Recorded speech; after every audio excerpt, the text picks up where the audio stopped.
BDS is lying when it says the Israeli-Palestinian conflict is an issue of whites versus people of color. Not only because these are Jewish Israelis, and these are Jewish Israelis, and these are Jewish Israelis, and this is the Jewish Miss Israel 2013, while conversely, this is a non-Jewish Arab Israeli legislator, and this is a non-Jewish Arab Israeli television host, and this is a non-Jewish Arab, no wait, she's actually Jewish. This is a non-Jewish Arab Israeli.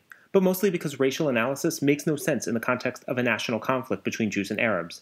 Racism is the subordination of a non-incumbent group, a function of power plus prejudice. Its stereotypes diminish and disempower its victims. We're all familiar with how racists describe people of color as inferior, criminal, stupid, lazy, and lusty. Typical anti-Semitism, however, is a conspiracy theory that envisions the Jew as a preternatural creature, as evil, brilliant, controlling, connected, rich, and powerful beyond measure. Anti-Semitism isn't about subordinating Jews because Jews are weak. It's about subordinating Jews because Jews are perceived as too strong.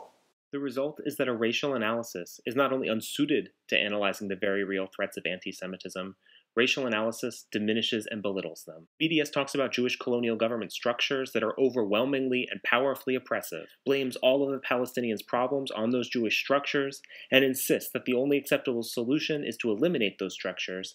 That is classic anti-Semitism. Besides, actual white supremacists will tell you, Jews are not white. The American Nazi Party says Jews are leading a conspiracy to destroy the white race. This KKK Grand Dragon is on death row, not for trying to kill blacks, but rather Jews. Stormfront, a hate site with the motto White Pride Worldwide, is filled with rants against various minorities, but Jews are hated above all. The idea that Zionism is racism is a canard. One can be both an ardent Zionist and an activist against racial oppression.